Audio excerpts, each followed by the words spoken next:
Today's episode of Filmmaker U is brought to you by our sponsors OWC. Go to owcdigital.com for all your filmmaking and computer needs. And it's also brought to you by our other sponsors, AJA. Make sure to check out aja.com so that you can see how they can help you in your post-production needs. Hi, I'm Gordon Burkell from Filmmaker U. At Filmmaker U, we create courses for film professionals to deepen and diversify your existing skill set. You can learn more at filmmakeru.com or, of course, follow us on Twitter at filmmaker_U. Every week, we interview a film professional to discuss their work, and this week I'm joined by colorist Adrian Seery, whose work includes Scream 4, The Hunger Games, and 21 and Over, just to name a few, plus numerous music videos. Welcome to the show, Adrian. Thank you. I guess, how do you... So when you're first getting onto a project, how do you like to acclimate yourself or get oriented with the project so you know exactly what the cinematographer wants, what the director wants, and that type of thing? I mean, it really depends what kind of project it is, whether it's a music video, a commercial, a movie. The workflows are all completely different, and they're constantly changing. You know, I mean, when I first started, you know, everything was pretty basic. The equipment was pretty basic. I've been doing this a long time. So, you know, I'm talking like late 80s. So, you know, grading equipment was quite basic. Anyway, we should maybe just leave that behind because it doesn't inform us very well. But, you know, we just kind of jumped onto every project and just banged it out, and just, it was, you know, it was a matter of just doing it and getting it on tape and getting it on air, at least if it was for TV, at least anyway. You know, I spent basically the 90s, I spent doing music videos. I you know, did several thousand music videos. We were pumping out a lot of video clips. You know, it was a very close relationship with cinematographers and directors. So every single project, I would have the production company, the director, his producer, his or her producer, and a DP every time. And it was really collaborative.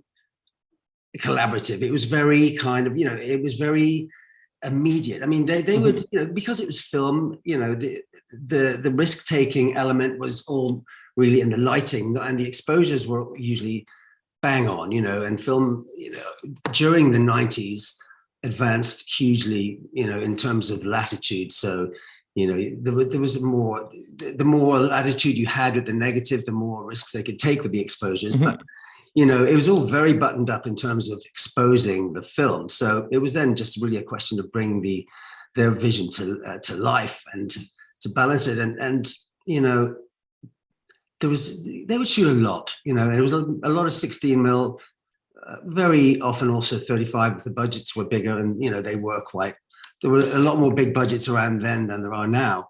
But we would be grading, you know, we would set the look on a wide shot usually.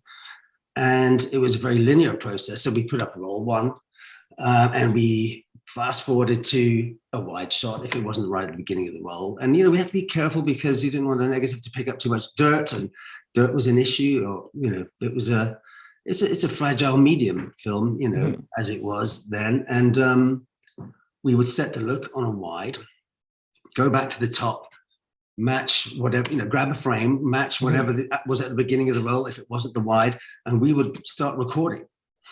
And we would record until something went wrong. If you know, if there was a lens change and we had to do, and we couldn't adapt quickly enough, we would grade a lot on the fly. Oh wow. Oh yeah.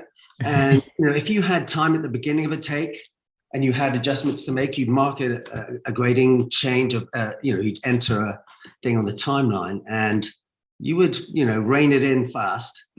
And, you know, we were very good at that because that's what we did. You know, we matched stuff on the fly, and, you know, scopes really helped just for, you know, to keep you honest.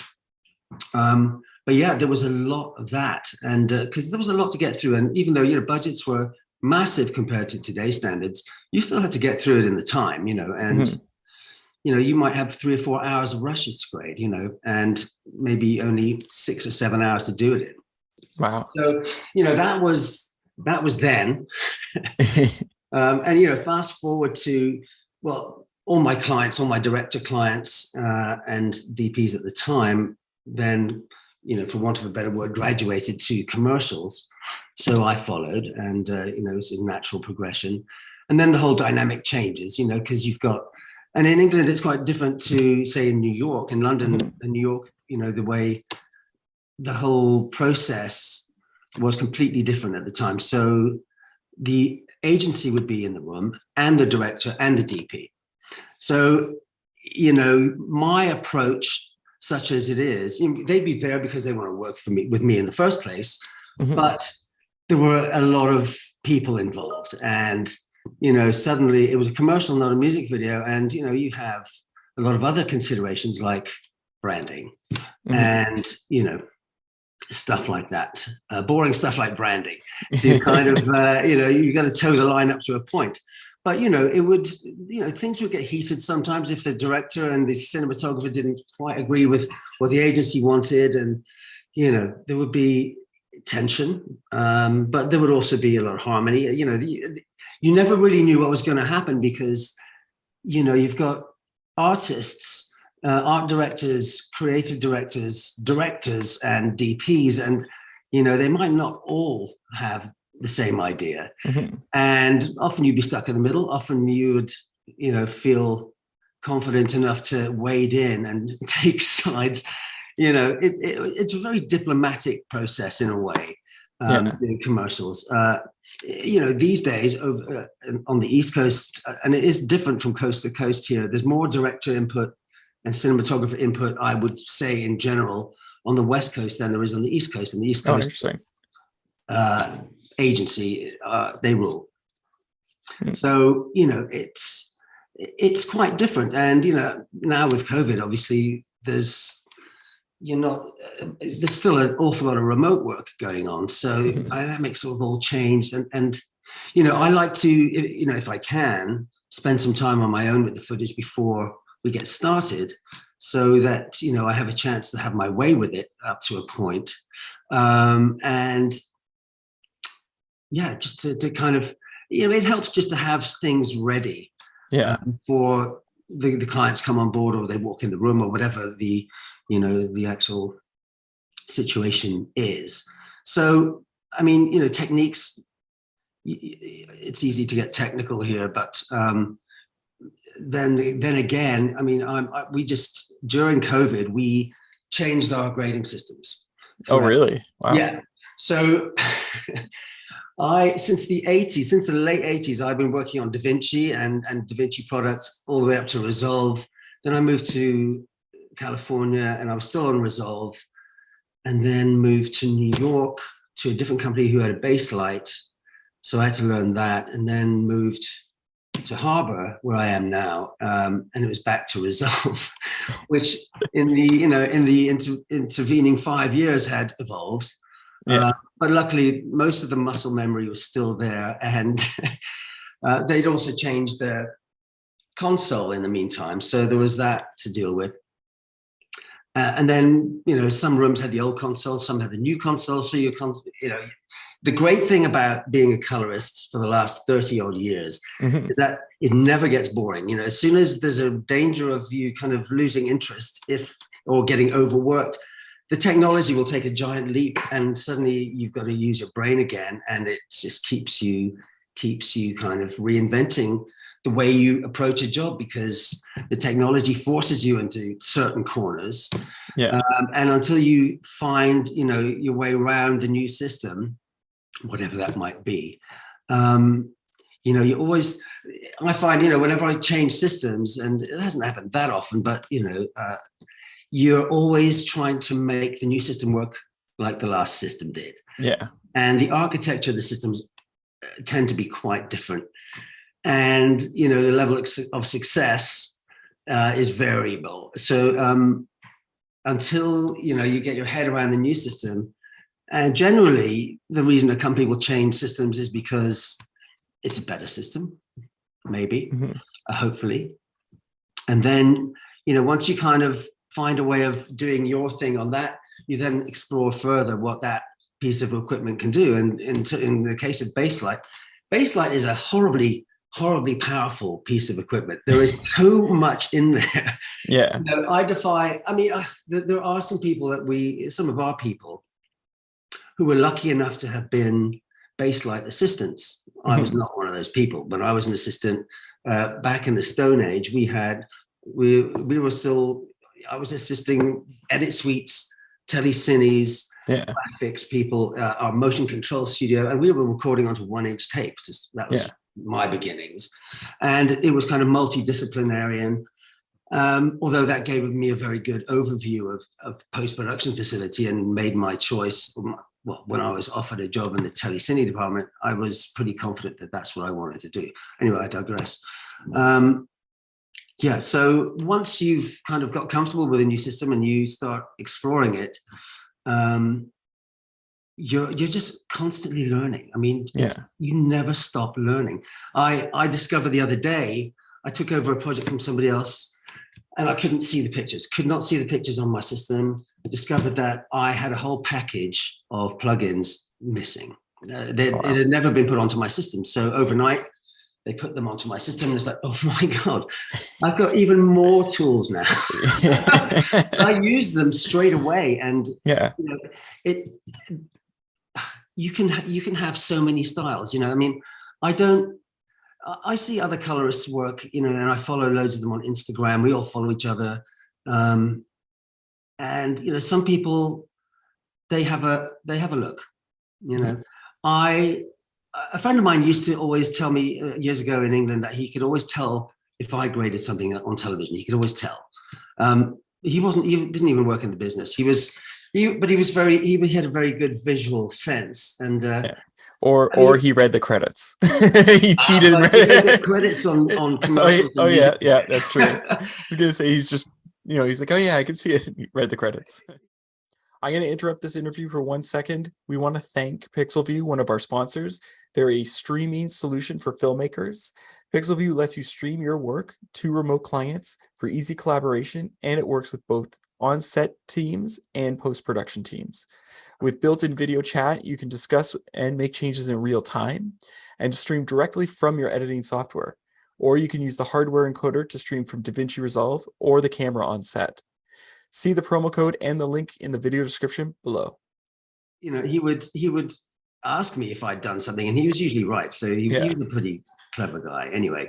But, you know, I think just if you want to do lots of different types of work, I think you've just got to be infinitely adaptable, you know, and the equipment allows for that. And I would not, I think in the, you know, with the music videos back in the old days, I had a style, but it was a very popular way to make things look, and you know, it was very high key, it was super in your face, it was very, you know, 90s, and it worked very well. And some of that stuff stands up very well to this day. I'm happy to, and to be fair, those jobs were they were probably the more the less brash jobs, the more tasteful jobs. And funny enough, done by now feature film directors. You know, very, very good directors, and they were much more restrained in a way. They were much more interested in what was going on rather than how it looked. Although it did have to look really good. They would employ a really top-notch DP, the Darius Conjis of the day, including him, and Mike Southern, who's a great English DP, and Steve Keith Rhodes. There was just 100 of them. There were a lot of great DPs. There still are. I just, you know, I don't deal with DPs as much as I would like anymore at this point. But, you know, they would rely on those top guys to do a sterling job because they had to. And you know, a great team is always going to produce great work, you know, and if it's a great track or a great product, you know, this stuff sells itself. And you know, so I think, you know, if you want to work across the disciplines, you've got to be. I pride myself on, so, you know, if you give me a reference, or if we speak the same language, visual language, I can give you what you want, you know. Obviously, the only limiting factor is what's been put in front of the camera and how it's been lit. But given that and realistic aspirations, I like to think I can do anything, you know. So, and I'm still working, so at a pretty high level. So I guess it works. And you know, and one of the great things, one of the reasons I went to Harbour was, you know, they didn't really, they were just starting off in commercials. So it was an opportunity for me to kind of make a bit of a mark there, but also they had already a very advanced long form infrastructure for episodic and feature film post-production, but you know, sound and vision. Because movies I find extremely enjoyable, and in fact, getting ready to do a couple, hopefully at least one, beginning of next year. So, you know, I did a movie in January, and the DP has asked me to do the next one. So, you know, you're only as good as your last job. Is a truism, you know, and it's really satisfying when you get requested again. You know, repeat is nothing better than repeat business, you know. Now I have a question. Sorry. So because you talked about sort of like different aspects, like you enjoy sort of being alone to work on it and get the color just right. And like I've talked to, you know, when I talked to DPs, I remember a couple of DPs said they loved working on music videos because directors were coming to them with crazy ideas. And I was like, how do we make this? And I've talked to VFX artists and they're like, oh, we love working on commercials because the budgets are good. And it's like, here's a crazy idea. How do we do this? Is there a particular, you know, like I look at your career, you've worked on animation, you've worked on features, you've worked on commercials, you've worked on music videos, you've worked on TV. Is there a particular genre that you find most freeing or more exciting to work in? Well, what I love about movies is that, you know, so just for example, the last one I did, there were shots in that film that were longer than most of the jobs I do today. And it, you know, it took me a few days to kind of relax into that and appreciate it. And, you know, it became a little mesmeric, and it was just, you know, it was a very thoughtful film. And I had to kind of unlearn my kind of natural impatience, which is brought on by, you know, I mean, yesterday I did a series of commercials, and some of them at the end were like 6 seconds. And I've never seen so many shots in a 6-second ad. It was kind of, it was all a blur. I mean, I find, I like the fact that also the film, you're trying to help tell a story, not necessarily sell something, you know. You don't have colors that are red flags because they might be the competition. You know, it's a much more, I find anyway, relaxing. I find, you know, some people, you know, go for a walk in the woods to relax. I'd rather grade a film, you know. And I'm really looking forward to the next one. I mean, I used to really love music videos, and I've done, you know, over the last 3 or 4 years, done, you know, quite a few music videos still. But, you know, unless you're doing like Beyonce or Madonna, there's just no money in it. That's the bottom line. And, you know, and they, I really feel for music video directors who are just starting out, because, you know, it is a great medium to experiment in. And, you know, if I'm asked to do one and I know there's no money, I don't care. If I've got the time and Harbour are okay with it, which they generally are, I'll definitely do that. It just can't take too long, you know. But it's, you know, I mean, we used to get, I mean, I did actually a Madonna video a few years ago, and it took weeks. It took weeks because the approval process, and nothing could be presented without full retouching and everything. It was a very, you know, it was a very kind of commercial workflow in a way, but a bit wasteful, I think. But you know, it's a different business, and you know, I used to, that was my thing. You know, if all my directors had stayed in music videos and the money remained in music videos, I would probably still be doing music videos till I die. You know, because I would not be able to handle the volume anymore. I'm just not young. It's just too old, you know, because I can't do 16-hour days every day anymore. Wow. I just don't have it in me, and I don't want to. But I would happily be, doing music videos, but equally happy doing a variety of work. Yeah. Well, you talked about like the long shots in the latest film. Yeah. If there's like, because usually when I see films that have long shots that are multiple minutes, there's lots of camera moves, lots of movements. What how do you approach shots like that where there's lots of movement and it's a long shot? Because you're going to have to make adjustments constantly to the light and everything. So how do you like to approach those types of shots? Well, I mean, in this particular instance, there wasn't a great deal of movement either. But should there be? I mean, you look at the shot many times. You watch it, you loop it, you make kind of notes on the timeline, and you mark keyframes. I mean, it really depends also what's going on. I mean, obviously, ideally, you find where the action is, the most important bit of the action is, and grade it for that, and then run the whole scene, see how it works with one setting. Because after all, I mean, it's been lit the way it's lit for a reason. A lot of the time you're going to have to make adjustments. So it's really just a question of keyframing.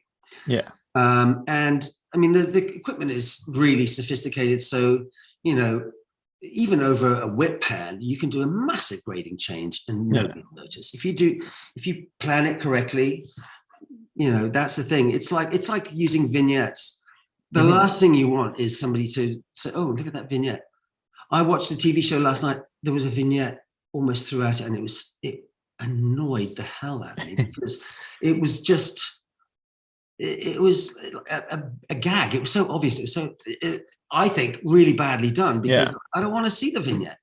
I don't want to be aware of it. I want to be aware of what it's making me do, or I want to, look what I'm meant to look without knowing why, and I guess maybe the storyline wasn't good enough either, because I was concentrating on the edge of the frame. I mean, people like me and, are impossible to watch TV or films with, because all we're doing is looking for stuff. And it's like, oh my God, did you see that power window? Yeah. My wife drives her crazy. Well, you're probably like, the director probably really liked like Charlie Chaplin films or something, where they have the old vignettes that like zoom in and like are really hard to not to miss. So it sounds like, especially when it comes to films, it's all about storytelling. So how do you use color as a storytelling tool when you're working with directors? Yeah, I mean, it's all, none of it's usually by accident. So that the DP and the director will have got together. I mean, I've just opened a folder just before our call, and there are 415 reference frames for this next film. and I'm thinking, what the hell am I in for? Yeah. So it really depends. It depends on the director. I mean, I've done projects where I've been given loads and loads of references, and then sometimes you'll be given references that you graded yourself, and that's kind of odd. And then you look at the footage and you think, that's not going to work. It's just not going to work. Wasn't shot for it. But then you find out that that's actually not. Often it's like, no, that's, maybe we can disregard that. But you'll get conflicting references as well. You have something really warm, really cold. I mean, the storyline will dictate the mood, and it really does. And these things, I think they happen quite organically. And you almost, if you're aware of what's going on in the story, which you should be, it's going to happen naturally, and some things, it's much easier to explain it this way, that some things it's more obvious when things are wrong. And when it's right, it's just right. And it sounds really, simplistic to say that, but, regardless of sometimes it really doesn't matter what people say before you start a project. You might end up with something completely different from how you envisioned it in the first place, because that was just the way it was meant to be. It just worked out that way, and that's the way we like it. It's like things like shooting digital films digitally and using grain. I did a movie a few years ago, shot digitally, but I wanted it to look like Super 16, and we used a pretty robust grain treatment, and the director freaked out. And the DP and I had already had a good look at it for a whole day. Yeah. And we said to him, look, just look past it. Don't worry about it. And at the end of the day, I said, so what do you think of the grain? This is like a day's work later. He said, oh, the grain. He said, it looks great. Yeah. And then we looked at it on a massive screen in one of our dubbing theaters, and it just looked amazing. It just really looked like film. Yeah. And it was a sampled film grain, but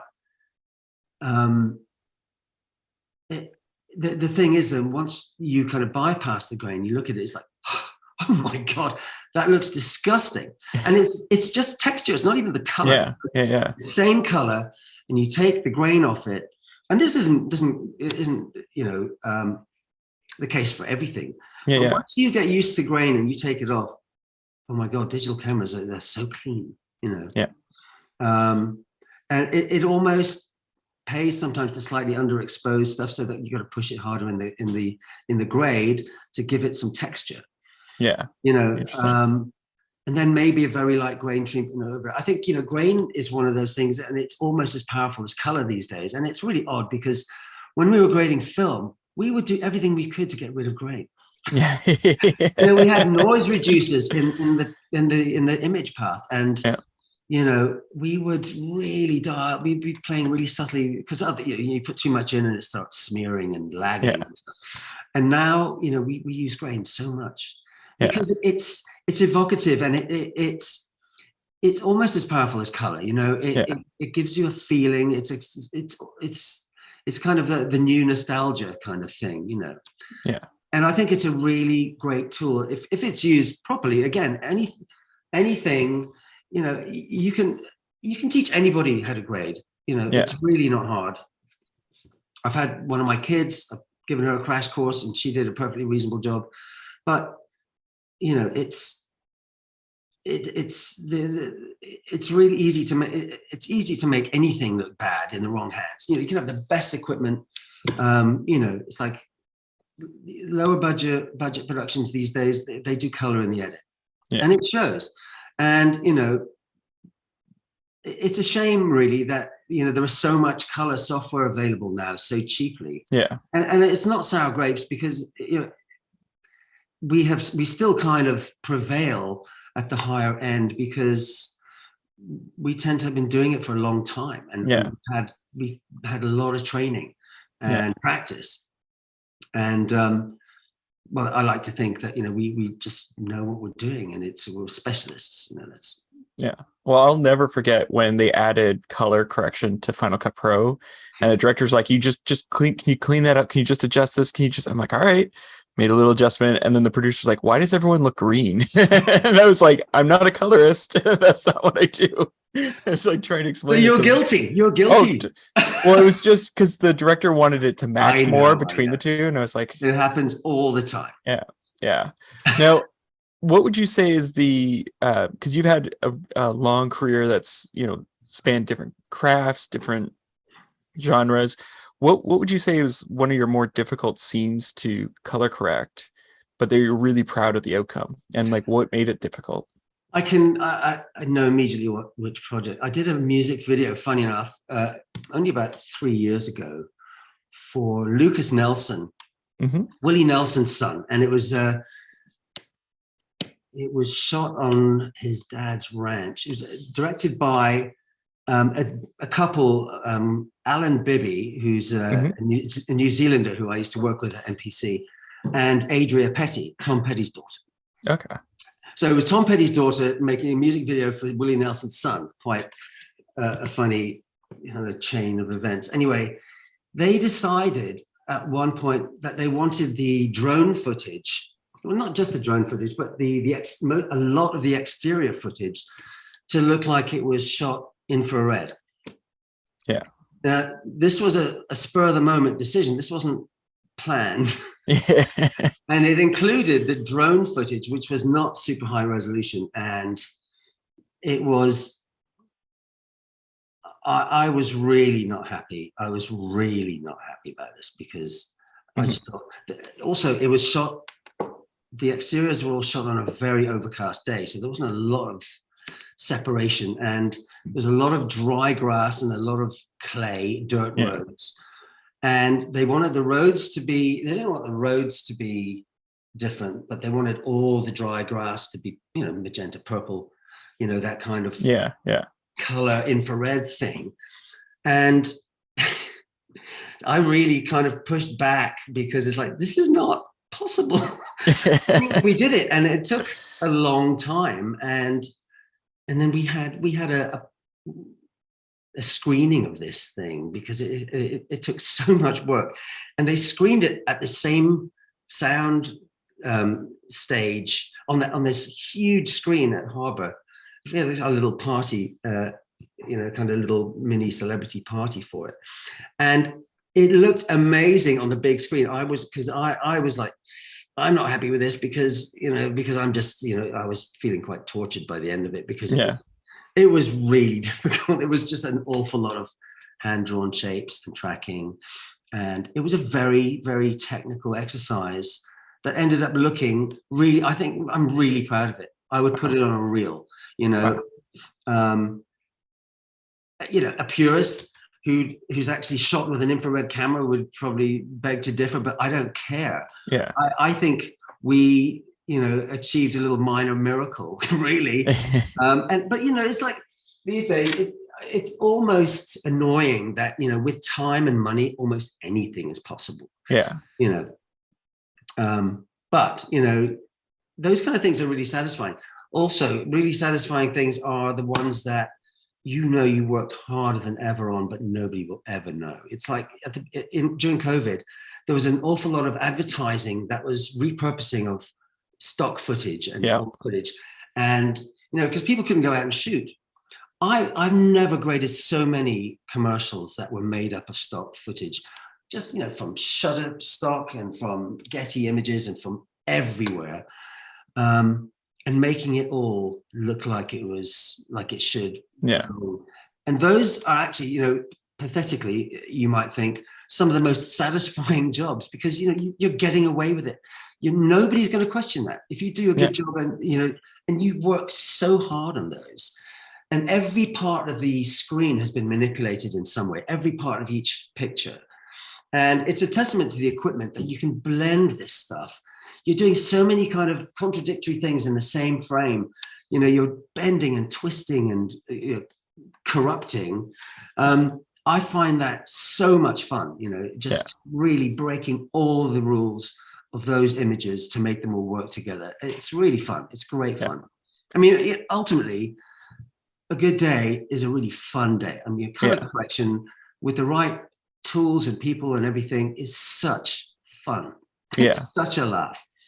It's like the one of the more exciting parts of the filmmaking process, when you get to sit in there and just be like, oh, we can do this. And it's immediate, you know, you don't have to sit around waiting for it to render and stuff. It's what I love about it. It's that it's immediate. You do this and that happens. It's like, wow, this is so exciting. And I'm still excited by it. You might be able to tell. I don't know. Now, I have one last question for you. What would you say is your favorite guilty pleasure film or TV show to watch? Well, when I was at college, we used to watch Apocalypse Now at least once a month, but I wouldn't count that as a guilty pleasure. That's just pure pleasure.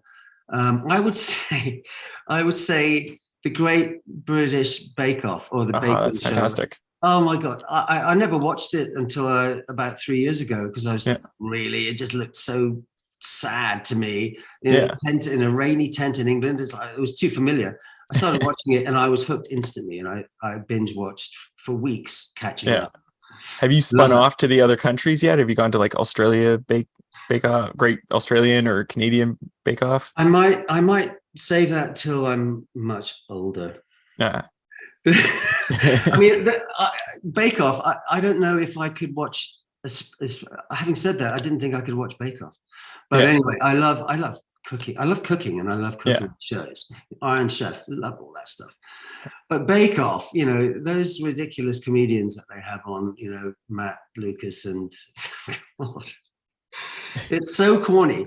But I love that whole everything about that show. Yeah. It's wholesome. It's like it's a reality show where people aren't mean to each other. They're very, that's a very good point. They're very supportive of each other. Yeah. Well, thank you so much for letting me interview you today. It's been an absolute pleasure. And that's it for this week, everyone. Make sure to check us out at filmmakeru.com and of course on Twitter at filmmaker_u. I'm Gordon Burkell. Thanks for watching. Today's episode of Filmmaker U is brought to you by our sponsors OWC. Go to owcdigital.com for all your filmmaking and computer needs. And it's also brought to you by our other sponsors, AJA. Make sure to check out aja.com so that you can see how they can help you in your post-production needs.